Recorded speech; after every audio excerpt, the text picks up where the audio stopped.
Hey everybody, welcome back to JDM World.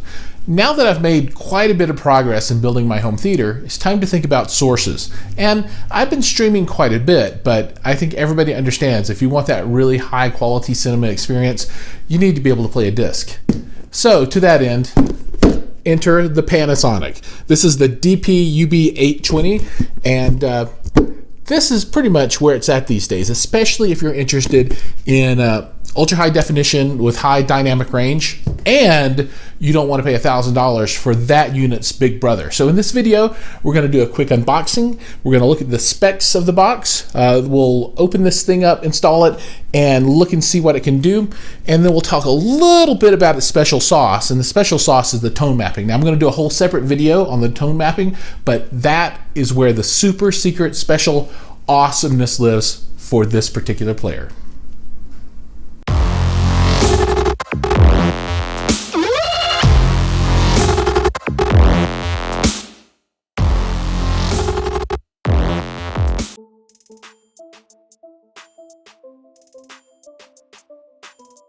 It is 2019 and Oppo is out and Panasonic is in.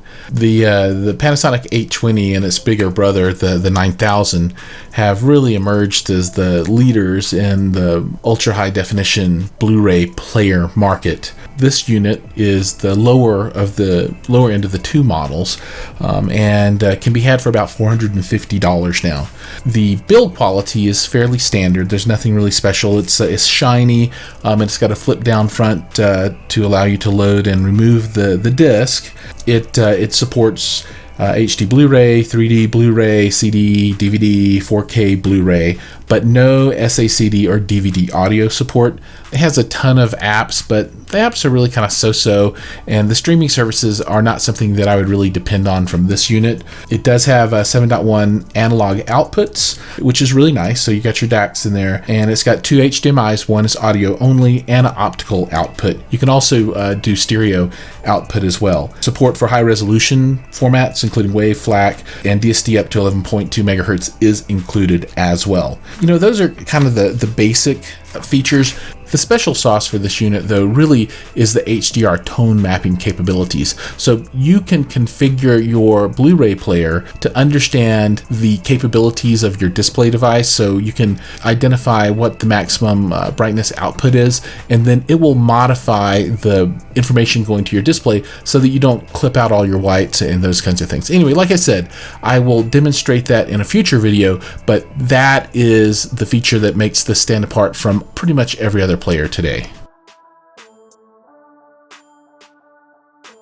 Now let's get into the menu of the Blu-ray player itself. There are 6 different options here. The first 3, video, music, and photos, allow you to access content from either a disc or USB. After those, we'll get to home network, and home network will allow you to consume media that's on a home network server, or it can mirror a smartphone to this device if you ever want to do that for some reason that I can't think of. And then the next section is network services, and this is really apps, right?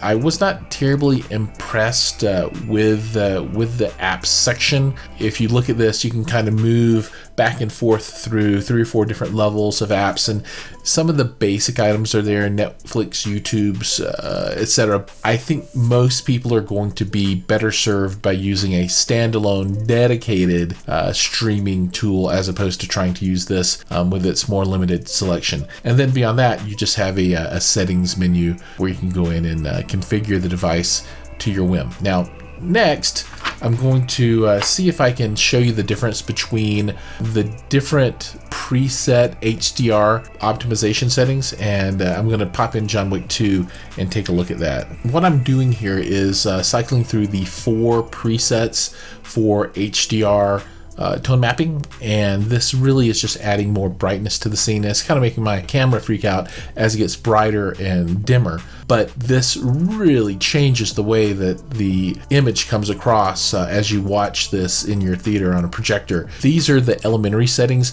There are much more detailed settings, and like I said, I will get to that in a future video. Hopefully this video has informed you a little bit about the new Panasonic Blu-ray player. If you've liked it, please like and subscribe. Thanks.